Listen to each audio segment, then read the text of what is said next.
Ready? Ready? Are y'all ready? Cause it's real talk. It's real talk. Tabby, Tassie. Hey, it's real talk. Rare, authentic, real experiences. Welcome, welcome, welcome. We are here with another fabulous episode of It's Rare Rare Talk. talk. Hey Yes, y'all. indeed. So we are here with co-host, Tabby. and I'm Ty C. So I am excited. We are excited, cousin. I'm going to let you introduce our special guest on today. Yes, y'all. So thank you all that are on. Listen, I don't usually do this because my mind don't be on it, but I'm going to tell y'all tonight. Y'all want to share this. You want to get your cousins, you want to get your brothers, sisters, get everybody on here tonight because we have such a special guest. We have been, I don't even want to use the word excited, but we have been looking forward to this episode. Like me and cousin were texting, like, this is going to be good. Like, we just knew that this episode was going to be so good.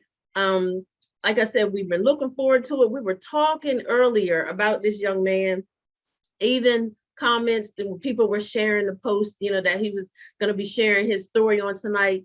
I'm walking through the store with tears and I mean, just so elated, just so joyous about this young man who I had the pleasure of working alongside a couple of years ago.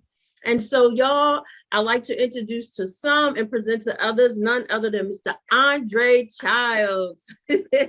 Welcome.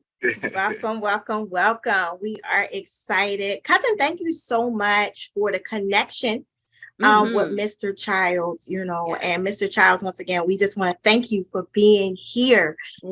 Cousin is exactly right. When I think about the topic that we're actually going to be talking about tonight, like there's a lot of different pandemics that's going on in the world today, but addiction has been a national problem for a long time. Yeah. COVID came in and COVID made its name great and as far as like the headlines on television and media and all of that. But addiction has been, listen here, an issue for a long, long time. It has affected so many different families in so many different ways. And so just to know that Mr. Childs, you have celebrated 5 years in recovery melts my heart. And I have to be perfectly honest with you. This subject area right here is very dear to me. And it's very dear to me, not that I have actually experienced it personally, but coming from a job of 7.5 years of working with individuals who have been battling this for years. I always took my job very seriously.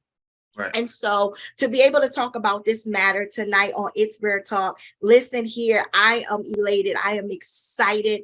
I am excited to hear your story. I love what God is doing in your life right now, right? And so, cousin, I know that, you have this thing where you talk about, we see a person's now, right? But every now has a then.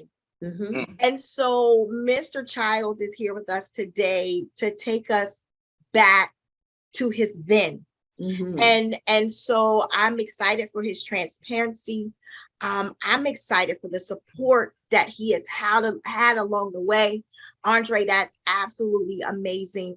But once again, I'm excited that he made it out, cousin. And I'm glad that you two have an awesome connection. Yes. And once again, just excited to have him on the show. Yes. So welcome, Mr. Childs. Thank you. So we're going to ask that you would take us back to wherever, if you want to do the childhood or teens. Tell us how you were as a kid, if you were quiet, rambunctious, whatever. Give us a little background. Yeah, as a child, I very athletic, played sports, basketball, football, ran track, and wasn't quiet. I definitely talked a lot. But like I was thinking about it, back from 8 to 14, I was like my life was very good, playing sports, getting good grades, going to school, just doing everything I was supposed to do. And I felt like when I got to, even through high school, you know, 9th, 10th grade, 11th grade, I was real little. So like I just kind of stayed to myself a lot. Yeah. Played sports, stayed to myself because my sister, you know, she graduated in 2004, went to Hampton University, was always making honor roll, dean's list. Like, so I felt like, man, I have to stay on top of myself because like, you know, she out here like doing her thing, and things didn't end up that way. And sometimes I sit back and I ask myself, you know, maybe I didn't feel like I was good enough. You know what I'm saying? And that's maybe what transpired to send me in the wrong direction. So, you know, my childhood as a young child, everything was fine. My teenage years is when things started to take a turn. Okay. So how about senior year? Did you graduate or I graduated high school, you know, played varsity football, running back, defensive back, played basketball, and I even went to a JUCO college in Oklahoma for 2 years. And I feel like that is when I realized that maybe I might have an addiction problem. I didn't know nothing about addiction, narcotics, Alcoholics Anonymous, but I was in school and I was out like partying. You know what teenagers do, what young kids do. You go to college, you party, you get up, you go to class. Well, the difference was I was partying and everybody else was getting up and going to class and I wasn't. Okay. I'm saying, so after being out there for a year and a half, I came back home to Claymont, Delaware, and that was in 2011. And that's really when I had like dibble and dabble, you know, smoking, drinking, doing some pills here and there. But when I came back from college is when my addiction really took off. Yeah. So it went to a whole nother level. Was it because you just had idle time? Do you feel like, so you didn't finish? You went to JUCO for a year and a half, but you didn't finish. You came back. So when you got back, did you feel like, man, what do I do now? Like, what do you think your mindset was at to cause, like you said, the dibbling and dabbling to go haywire, out of control?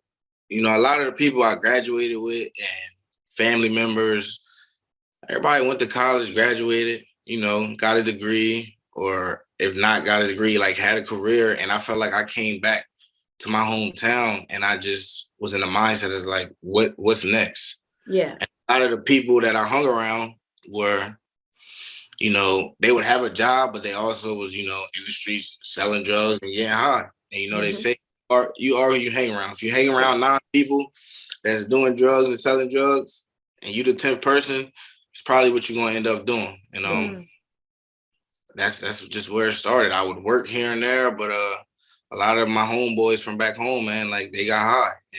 And I feel like me, I take things to the extreme. You know what I'm saying? Once I started, it was all she wrote. And like I said, when we get to like now, you know, because you know, once you get into a program, Narcotics Anonymous, you start to do like step work and like answer about yourself. Because back then I didn't know my reason of why I chose to pick up drugs. You know, I also didn't know I was a drug addict. So if I knew now what I knew back then, I mean, I don't know if I would have, but I'm grateful that I went through what I went through because it made me who I am today.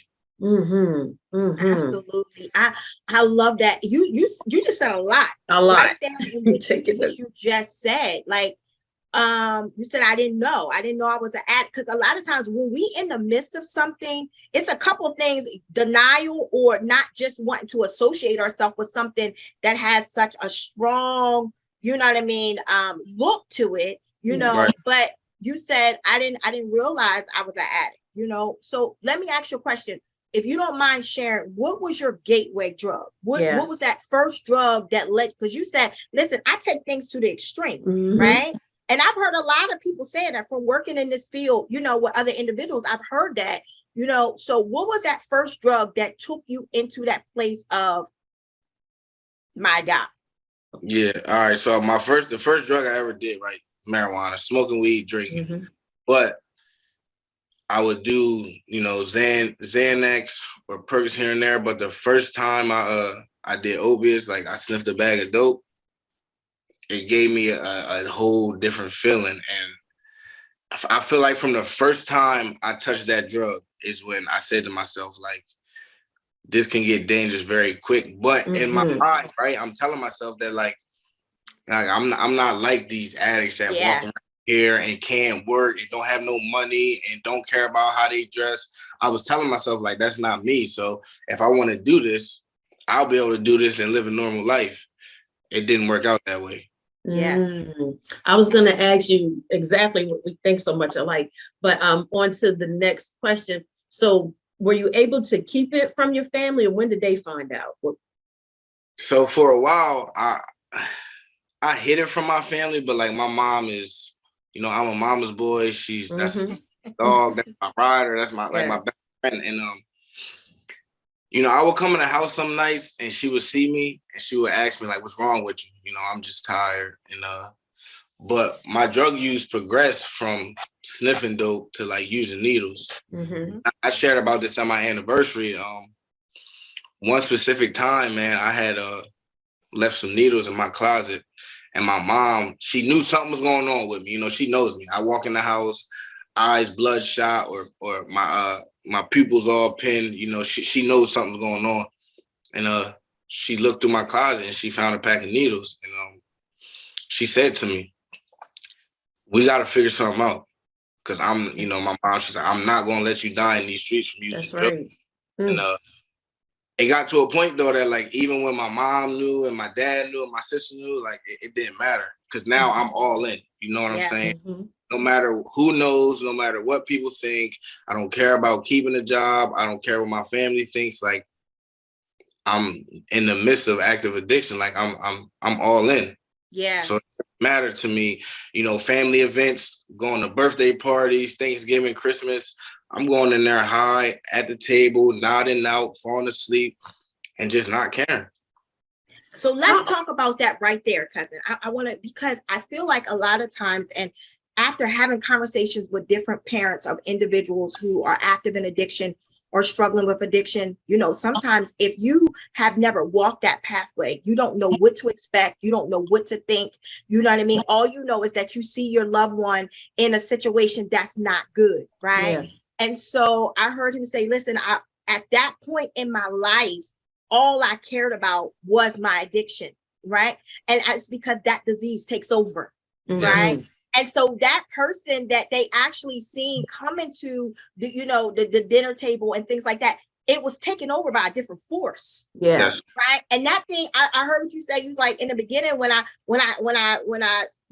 took on the heavy stuff, the opiates or whatever, I knew that it could become dangerous. I heard about it, you know what I'm saying? But in my mind, because right at that point, it hadn't taken over your mind. In your mind, I got control over this. Yeah. Right? That's what a lot of people actually believe, that they got control over it. You know what I mean? Not realizing that thing right there, man, that's a demon all by itself. All by itself. Yeah, that thing, it's coming to take over everything. And before you know it, the individual is out of control with it, right? And so here you are, you're showing up. You still showing up, but you showing up with something riding your back. Right. Yeah. Wow. I was going to ask too, were you working? Were you still functioning like with a job, or was you just like getting your money in the street or whatever? I was working. I would have a job here and there, Okay. I used to work with my uncle cleaning like Wawa floors, and then I worked at Bellevue State Park.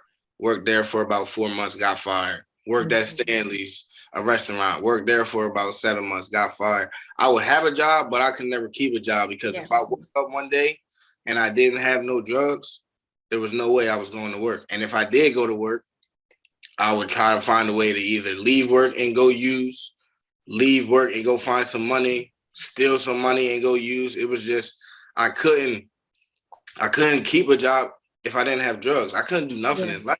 But like she was saying, it was really a demon that took over my body. Like if I wake up today and I don't get no drugs in my body, I will not be a productive person.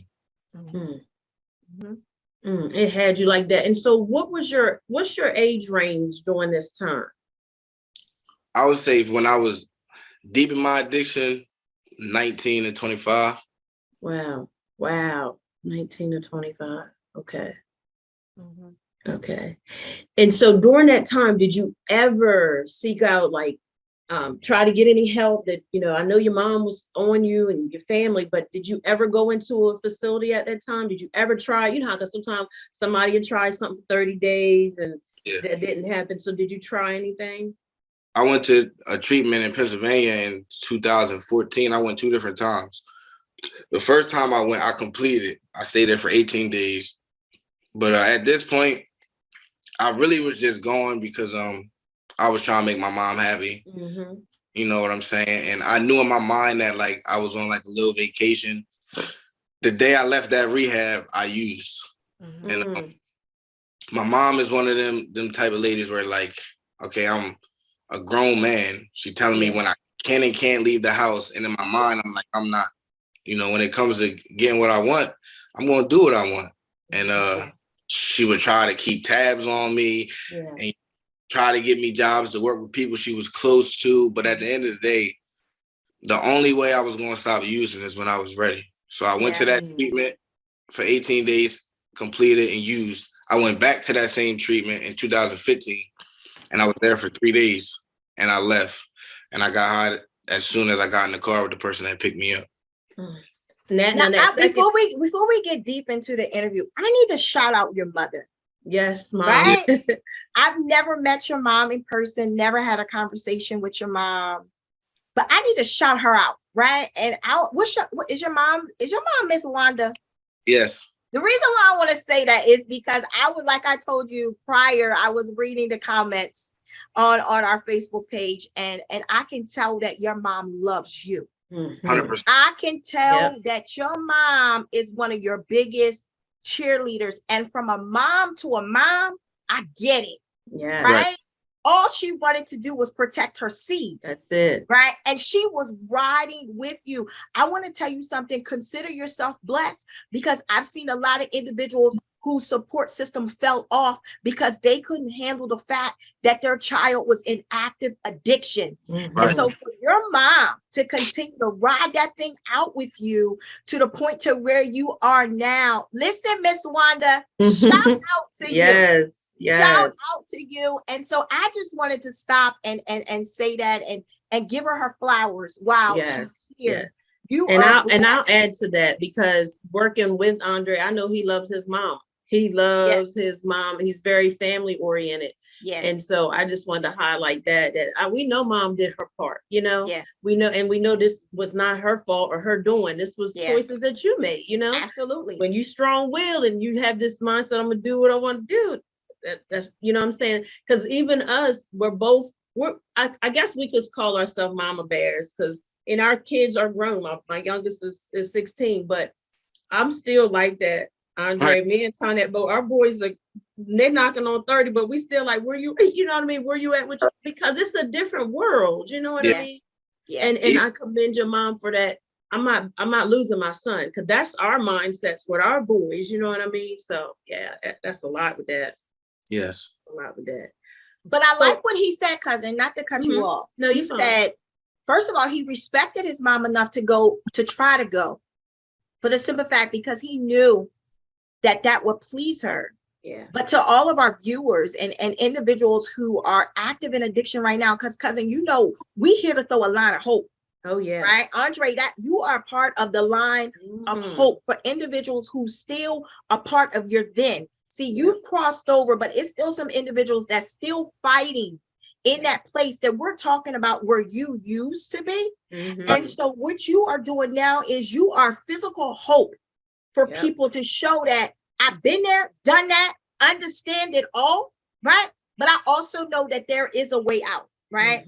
And so, cousin, I like when he said, I went there, because I knew it would make my mom happy, but I didn't go there because I wanted to go. That's right. Right. That's right. So we know that makes a difference in the treatment. That makes a difference in the recovery process. If that's not from your heart, right? If that's not something that you want to do personally, listen here, it doesn't give you that result that you're looking for. Not at all. Not at all. So we want to move forward. We want you to get us to your lowest, like that. I couldn't believe I got here. What was your lowest? I would say I went to Warwick in 2015. So in 2015 was when I'm talking about walking around. I haven't had a haircut for like 7 or 8 months. Track marks all on my arms, on my leg. I'm probably weighing in at like 105 pounds. And at a point in my life where like I didn't want to work, I'm 24, ready to turn 25. And like I'm calling my mom at nighttime asking her, can she stop at McDonald's and get me a double cheeseburger from McDonald's? Like I'm a grown man with no money in my pocket, not eating, not caring what I look like. If I wanted to go get a haircut, I have to call my dad and try to get some money. I was hopeless. Like I'm talking about down bad, man. And at that time and point, like I didn't really have no hope. Like if I'm being honest, it was times when like I would stick a needle in my arm and like I would hope, maybe maybe this will be it, because I'm tired of suffering and I don't know how to get clean. I went to treatment, that didn't work, and I was okay at 24 years old. That like, man, I'll probably die before I'm 25 as a drug addict, and I'm all right with that.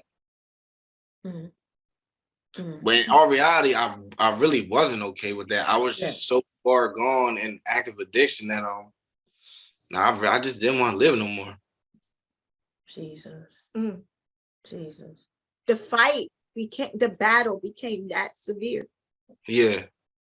And I believe what you are saying, you gotta excuse me, because man, this topic makes me emotional, because I want to see people win. I want to see people free, and I want to see people healed.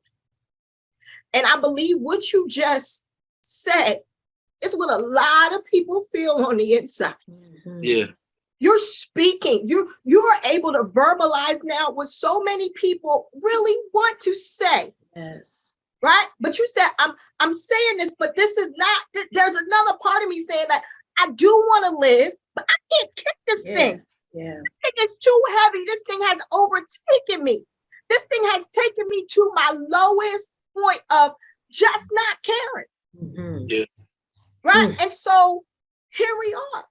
That is a very low point. Yeah. Yeah. And cousin called me before the show started. And she said to me, I'm gonna wear a shirt that speaks something inspirational, because when I think of this young man, that's what I think about. And I said to her,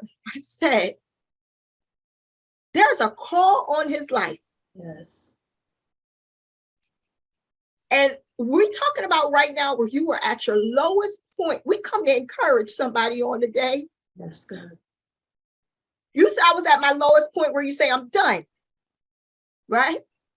Cousin's shirt says, long story short. God saved my life. God saved my life. Yeah. I have many inspirational shirts. But when I was thinking about what shirt I was going to wear on the show, when I was thinking about the show all day long, if I could show you the dialogue between me and my cousin texting about this show, all I could think about was this word right here for your life. Purpose. Yes. Purpose. Yes. Your life is purposed. Yes. That's what your mind was saying, but God had another plan for your life. And so here we are at this point right here, and you're saying, I don't want to. What was the turning point? Where did this shift come in at? I was sitting in my kitchen with my mom and my sister on Easter 2015. And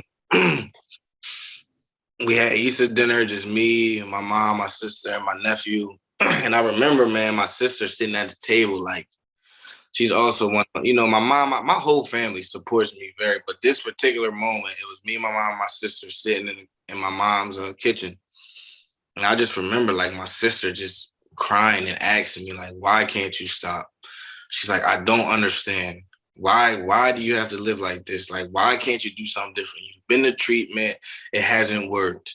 We try to come up with these ideas, like nothing's working. Like, I don't want to lose you. I don't want you to die in the streets, but like, why can't you stop?" And at that point, I didn't think she really understood how deep this active addiction was for me. But I just remember seeing my mom and my sister's face, man, in 2015, and I said to myself, I gotta give myself a chance. I had this therapist that I talked to, you know, and I'm always been the type of guy, man. Like, I'm always honest. I'm always open about what I'm going through and what's going on. And she found that treatment facility, Warwick Manor. I can honestly say, even when I went there, right, when I left there, I didn't stay clean right away, but I didn't go back home. You know, I went to that treatment facility. It was about a couple of days before I was ready to leave. And I just told my counselor, man, if I go back home where I'm comfortable, I'm going to put myself with people. I'm going to put myself in the same neighborhood. I know where to go. I can walk there. I don't need a phone. I'm not going to stay clean, and I'm going to end up dying. And I went to that treatment facility in 2015, and I stayed down here. But the disease of addiction is so crazy, right? Because like I still found a way the day I got out of Warwick to go back to Delaware one time, use, and then come back to Maryland to a recovery house. Because I still didn't know if I was ready to stop. Like I would go back and forth, man, so much. I don't want to use, but when that thing is on my shoulder talking to me, sometimes it's hard to shake it off. And 2015 was an up and down year for me. You know, I went to Warwick, I went back home, I went to a recovery house, I got a couple months clean. I think I had like 90 days clean. I got kicked out of the recovery house. I went to another recovery house. I kept using. I went back home, continued to use, then came back down here in October of 2015 because I said to myself, the only place I've ever got any type of clean time was on the Eastern Shore. And I felt like when I went back home after being down here, it wasn't even about like being in a dark place. It was just about the years that I've spent in Claymont, Delaware doing that, and the 90 days that I spent up here clean. And I said to myself, I'm tired of living this way, man. Like, I'm just tired, you know, and now I'm going to go down there and give it 100% shot. You know what I'm saying? I'm going to give my all. I'm going to take some suggestions. I'm going to get a sponsor. I'm going to do step work. I'm going to find some people who really, you know, got some clean time and are really trying to live a new way of life and be productive members of society. And that's what I did.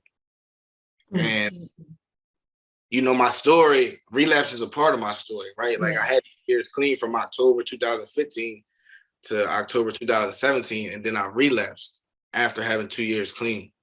And even just sitting here thinking about that, man, like I know what I did wrong. I know what happened, because it wasn't like I wasn't happy, you know? Yeah. Those 2 years was the best 2 years of my life.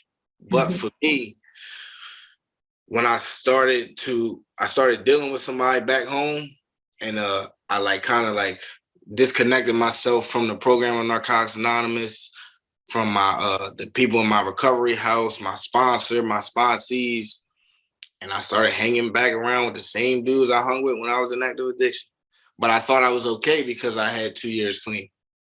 And let me tell you something. Listening to you makes me think about how powerful the mind is, right? But then you still had the drugs that's affecting the mindset all the more.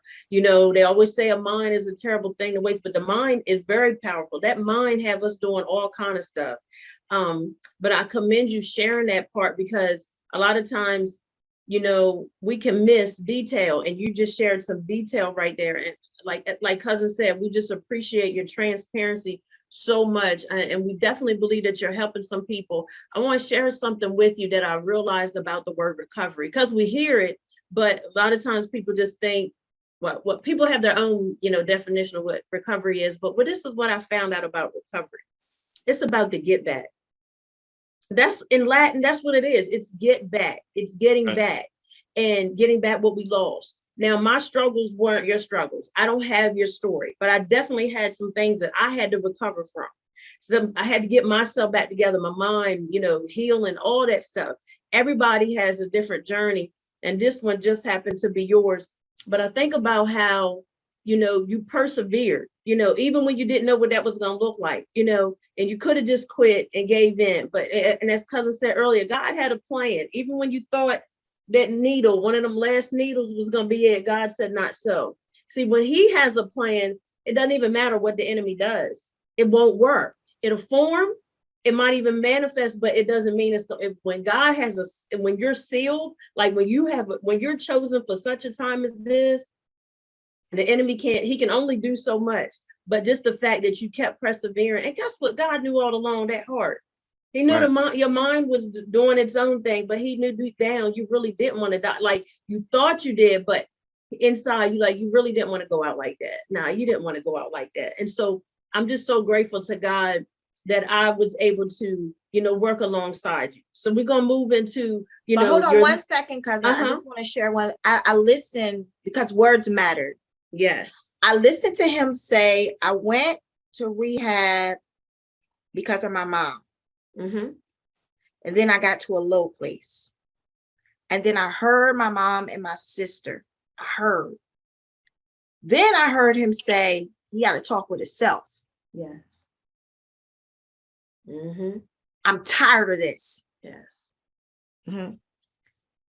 For all those that are watching and viewing and want out, you got to have a conversation with yourself and mean it. I heard him say, I want out. Mm-hmm. And then he started to seek out places of his. See, once you have that mindset, once he was ready to shift, didn't say the opposition wasn't going to come, right? But he was ready to shift. And then I heard him say he went, and then he realized he couldn't go back. To the same. He was able to identify some triggers, yes. some red flags. I can't go back home. If that place is not safe for me. It's true that you really do have to change people. You do, places and things. Yep. It's necessary for survival. Very. Right? He wasn't strong enough to go back to those places yet. And now he's starting to admit some things to himself. Mm-hmm. Now he's realizing he's now talking to the man who he sees in the mirror. Yeah. Right? And now we're starting to see results. Yes. Did he fall? Yeah, he fell. Mm-hmm. But he was able to say, okay, wait, I see why that happened.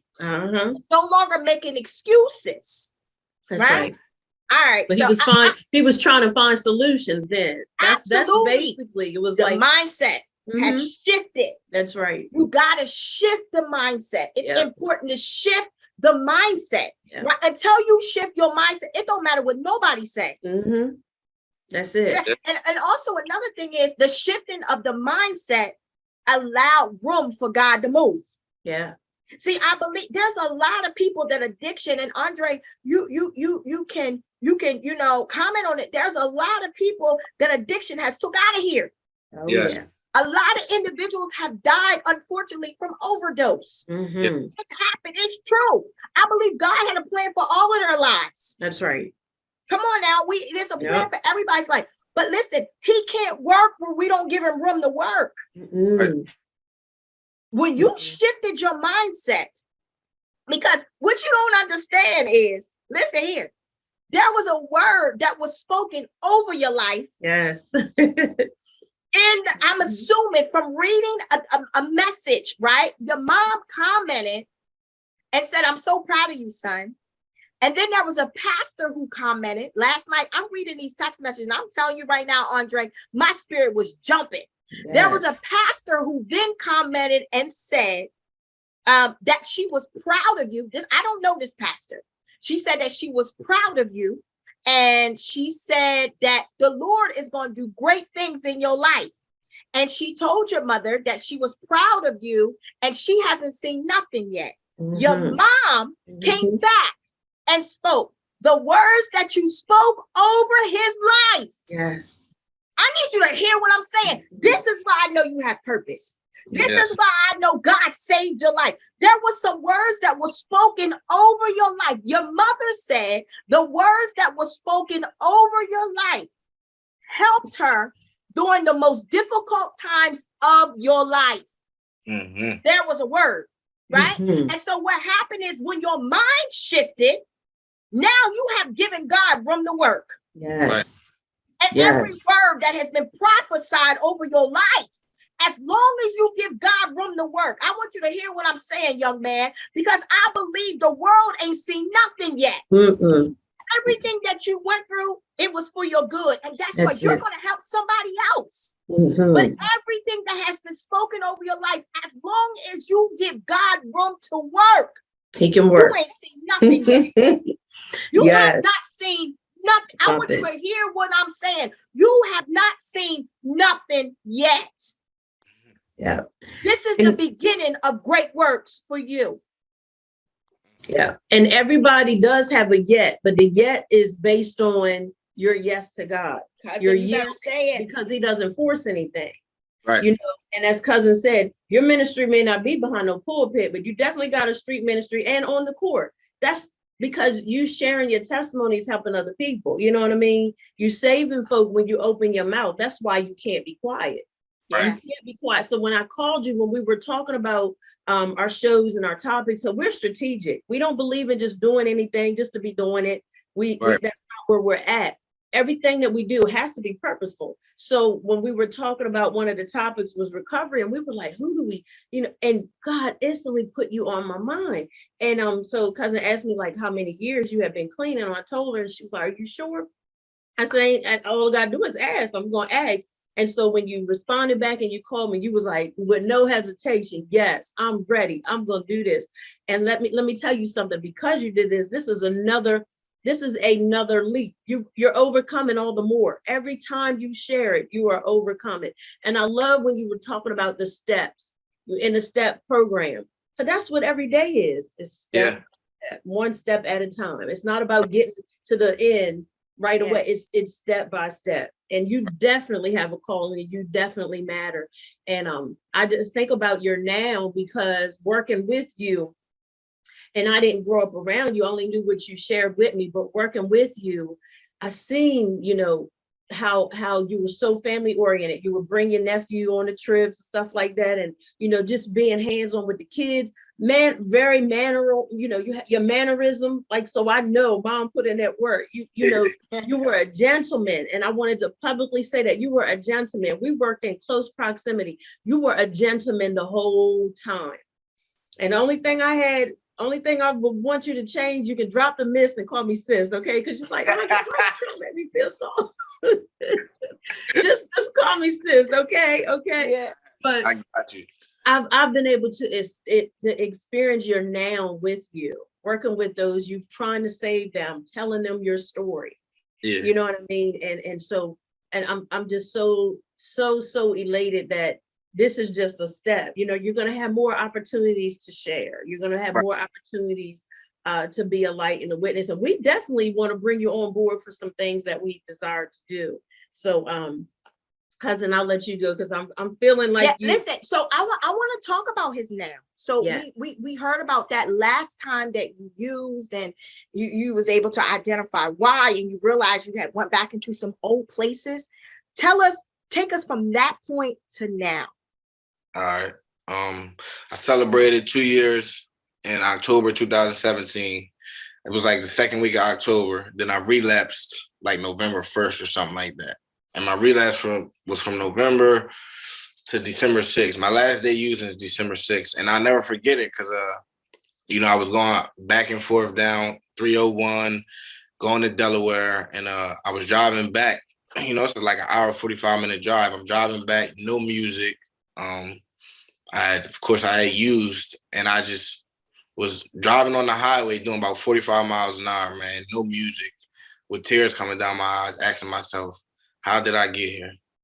I know how I got here because I know how I got the 2 years clean that I got, and I stopped doing what I was doing when I was in recovery. So I know how I got here. And I picked up the phone, I called my sponsor, and I'm like, man, listen, I'm driving back to Maryland. I need to move back in the recovery house. I give you my phone, I give you my car keys, I give you my wallet, I give you everything I got. And I mean, I don't want to do this no more. Like I'm ready to get back to being happy, you know, and loving myself again. And that's what I did. December 7th, I moved into recovery house. That was in 2017. I've been clean ever since. And I came back with the same intentions, man, of like going to meetings, going to IOP, getting a sponsor, doing step work, reading literature, reaching out. You know, I already had a network because I had some clean time before, and just taking it one day at a time, you know. And over the years, over the last 5 years, man, as y'all know, you know, I had a son who, man, on my worst days, clean, man, like, you know, because life is not always easy. You know what I'm saying? Just because I got clean does not mean that every day is going to be great. And that doesn't mean that I'm not going to think about using. You know, I used to ask myself, like, man, with the clean time that I got, like, if I share about I want to get high, like, are people going to judge me? But at the end of the day, like, I'm a drug addict. I'm just in recovery. Yeah. I got 5 years clean, so the thoughts still won't come, but thoughts aren't facts. You know what I'm saying? Like, I can think about using, I just don't got to act on it. And if I go into a meeting and I share about it, usually the thought goes away. And as long as I don't obsess about the thought, you know, think about it for a couple minutes. All right, come on, man. Like, we're not going back to that, you know, and keep it moving. But even on my worst days, man, like that little boy that's in the living room with my girlfriend right now, you talking about motivation. Of course, like, I did this for myself, right? Like, when I came in here this last time, I'm like, I'm not doing it for my mom. I'm not doing it for my friends. I'm not doing it for nobody but me. You know, I want to be clean. But today, like, it's not just about me. You know what I'm saying? Because like, I got to show up as a father, you know, as a friend, as a brother, as an employer, but most importantly, like, for him. Because y'all know, man, a lot of kids grow up without fathers. Yeah. And one thing that I'm not going to let happen is Baby Dre grow up without his dad, or Baby Dre see his dad in active addiction, because he don't know that guy that was in active addiction, sticking needles and smoking crack. He's never seen that guy. And he don't have to. No, he doesn't. That's good stuff. Doesn't have to. And I honestly believe, man, that like where I'm at today in my life, like, as long as I continue to do the things I need to do, he's never going to see that person. Wow. I love that. I love that. And I got to see him before we got on. He was like, who's that? He's so cute. He is so cute. So let's share a little bit more about your support system, because we one of the things we were talking about earlier is a beautiful thing to have it. Everybody doesn't have it. And, you know, we wind it down, you know, to the end of the show, this interview, but to have that, as Cousin was saying, everybody doesn't have that. How does that make you feel? How does that make you feel? Makes me just feel loved, you know, and it also reminds me that, like, the things that my mind was telling me when I was in active addiction wasn't true.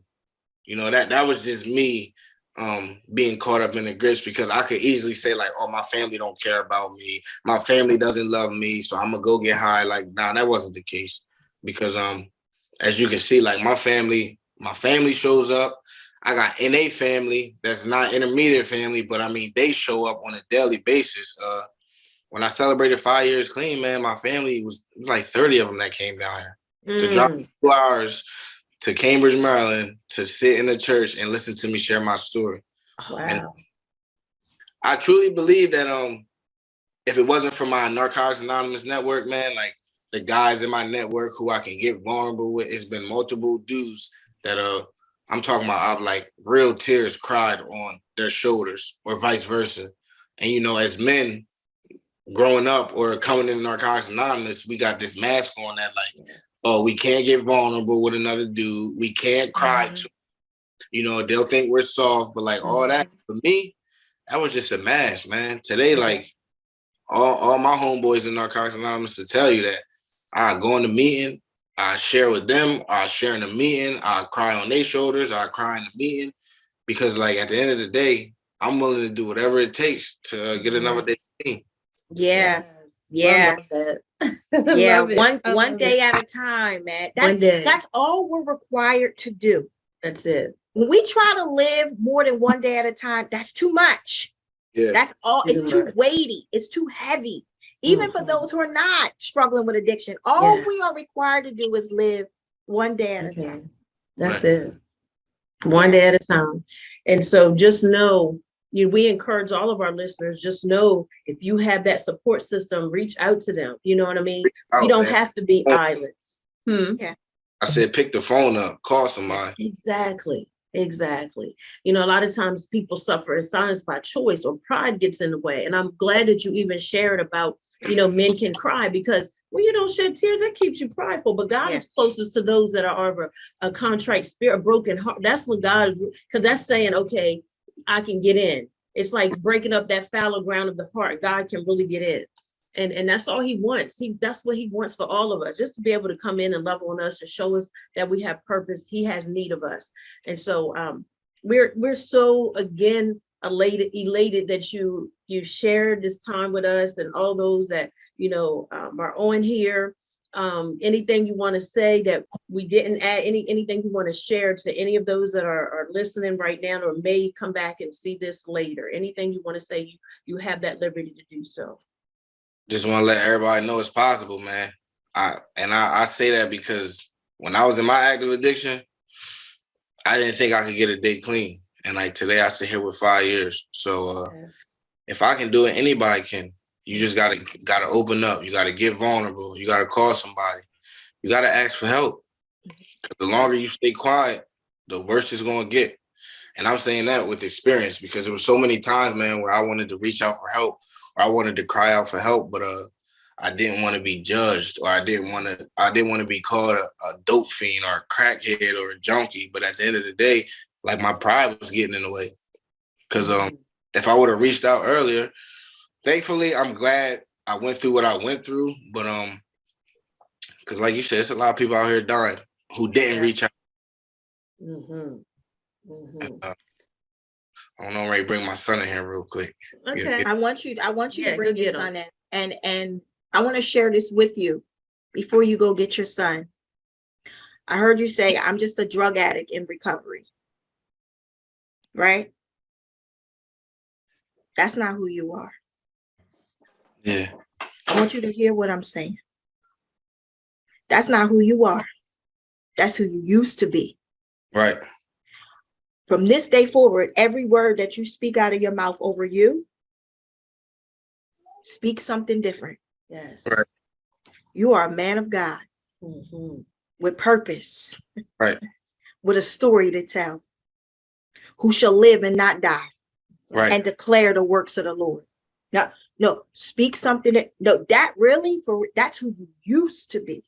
Right. I got a lot of stuff I used to be too. Yeah. Right. But when I speak of myself now, I speak something different. Right. And so that's what I want you to do. I'm excited for your future. I'm happy for you. Yes. I'm happy for you. I'm proud of you. Thank you. you. I know this won't be the last time that I hear your name. No. But let us see who makes you proud. Let us see. This is awesome. This was awesome. Let us see.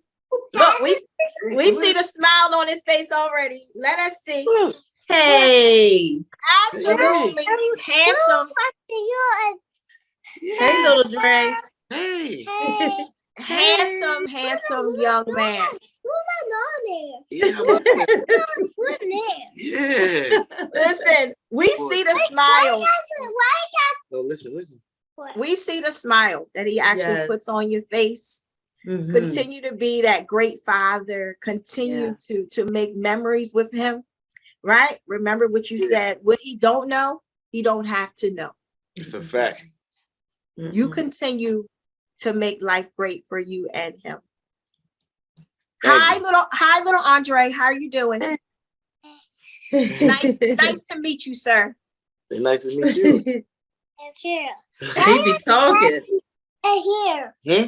Why got that in here? The light. They Why you need got the- that in here? That's Don't a you love that blessing. curiosity? I Yes, love it. that's a blessing. Go So, ahead, cousin. I'm just gonna say, so again, Andre, we appreciate you. We want you to stay motivated, stay encouraged. Remember, it's a one day at a time. And when you said something to the viewers about reaching out, anybody that's struggling, because when we hungry, a closed mouth don't get fed. So when we hungry, we're gonna open up our mouth and say something. So if we want something different, we do need to open up our mouths and just ask for help. Let's get that pride out of the way. So Right. again, thank you. We appreciate you. We want you to enjoy this holiday time. Love on your family. Tell your mom we said hello, because next year, Lord willing, when we host our live recording, we want you in the place. We want you to bring Absolutely. your family. We're Okay. gonna have some things for you, so we will give you details. But reach out if you ever need us. We appreciate you so much. Absolutely. Until next time, y'all. It's Rare Talk. Hit us up at itsraretalk@gmail.com. Follow us, share. Y'all share this. This was so good. This was so good. Until next time. I truly appreciate y'all. Absolutely. Listen here. Keep doing it, man. I got you. Keep doing it. Keep doing that. Proud of you. Until next time, it's Rare Talk, y'all, where everything is rare, authentic, real experiences. We are so grateful for the interview with Andre Childs. Until next time. That's what it is, y'all. Be blessed. All right. Ready? Are y'all ready? Cause it's Rare Talk. It's Rare Talk. Tabby, Tassie. Hey, it's Rare Talk. Rare, authentic, real experiences. That's what it is.